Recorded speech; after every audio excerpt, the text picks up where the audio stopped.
DeMacedo, and he's in charge of the Plymouth Thanksgiving Day Parade, right? That's right, America's Hometown Thanksgiving celebration. So tell us the history of the parade. Well, actually this year is our 25th year together.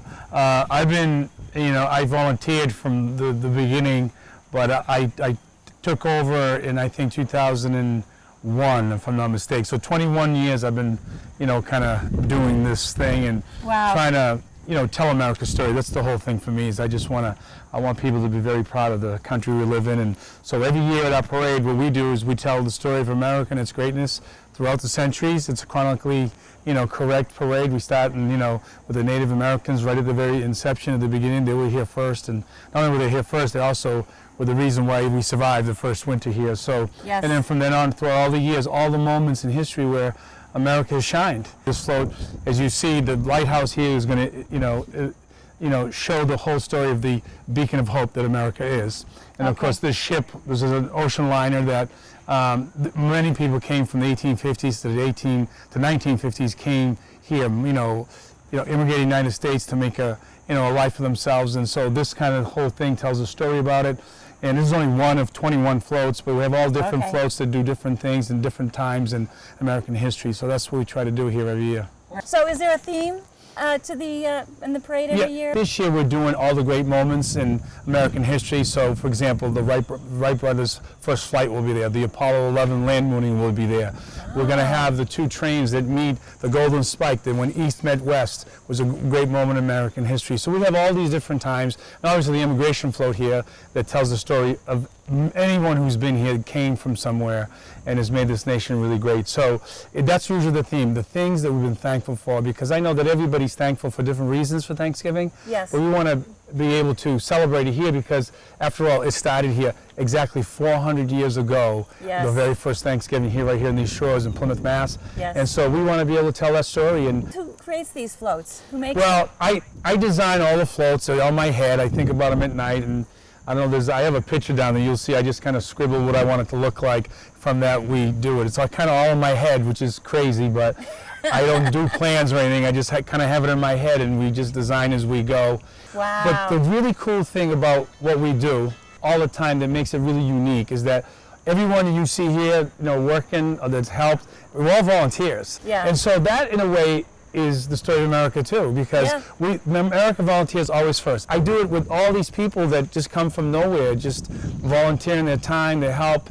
All the local businesses help me, and we don't have any huge, large sponsorships. It's just mom and pops and people here and there that help us. And now to the parade, it's like full force, and so it's exciting in so many ways. And I just get to see the best in people, and I think that again speaks to what I'm trying to express, because I just want to do a production that people see what we do and say, wow, that is my country and I'm proud of it, and so that's what we do.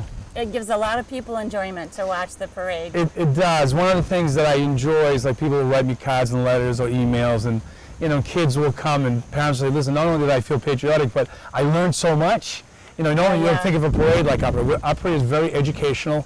We do a lot of homework, we study, we have an educational guy who does all the history for us, and we make sure we're as historically correct as we possibly can be, and then we brag on America, that's all, and we're glad to do it. That's awesome. We're glad to do it. So about how many volunteers are there that help out? Well, there's probably, the core group is about maybe 20 people. Okay. And then there's another core group of maybe 4 or 5, okay, that really work all year long.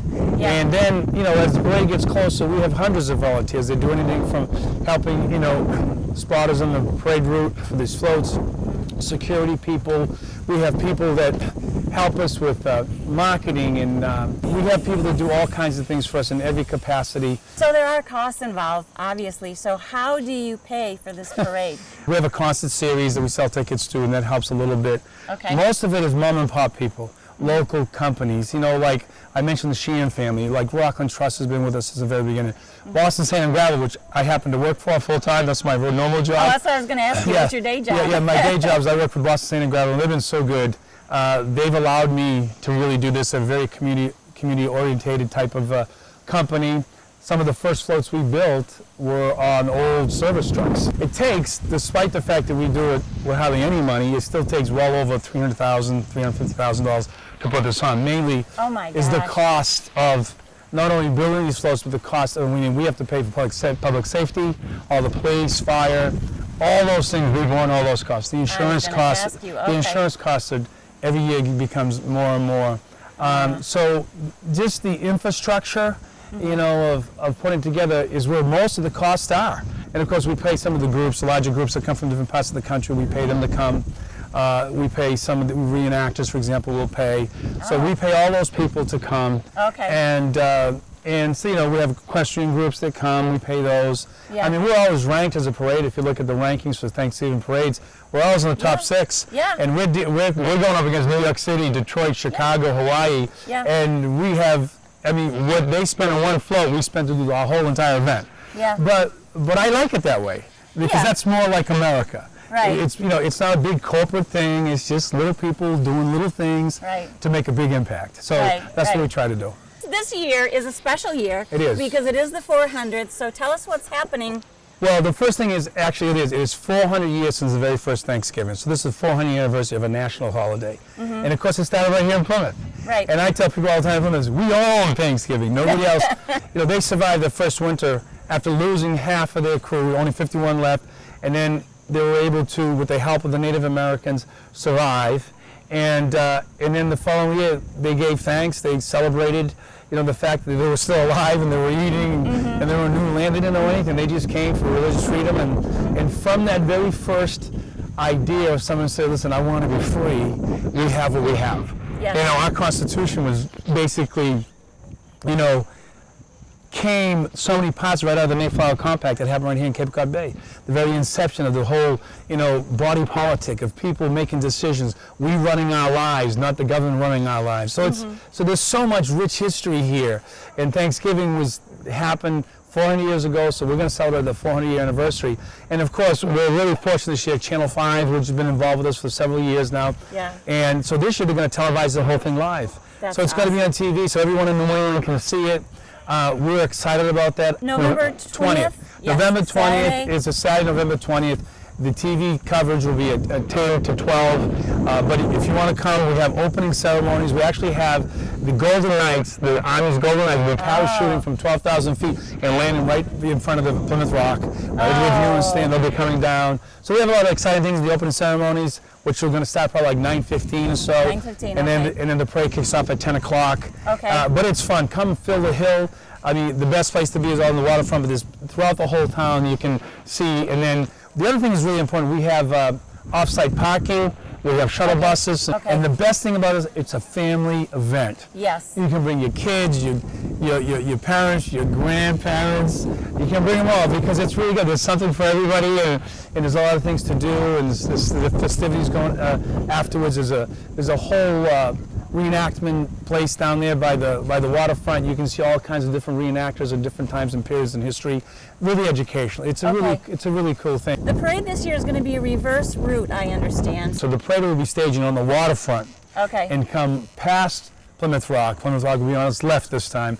Go around, you know, Water Street, onto Court Street, Main Street and Court Street, and go through the whole town of Plymouth. So everyone in Plymouth can see it. Same route, it's just in reverse. But it'll be interesting, it'll be fun. And we have some surprises too. I don't want to tell you, so people will come to see the surprises during the event. But that's going to be interesting as well, and a challenge. Well, good luck with that. And thank you very much for telling us all about the parade. It's been great hearing about it. There's a cornucopia, as you can tell, see? Yeah, I made that with rope, 3,000 feet of rope. This bell is a depiction of the Mayflower bell that they just did, the new bell they did. And what they did is they had a lot of veterans donate their medals to be molten into that bell of the Mayflower. It's like freedom. So you're going to know that. See the history you learn here? Great? So that's it. And we're not done with this, but this is all wood like wood. And on the sides, we'll tell the story of that bell. And we'll have some veterans surrounding, some who actually donated their medals. And we'll have different people from different ethnic groups.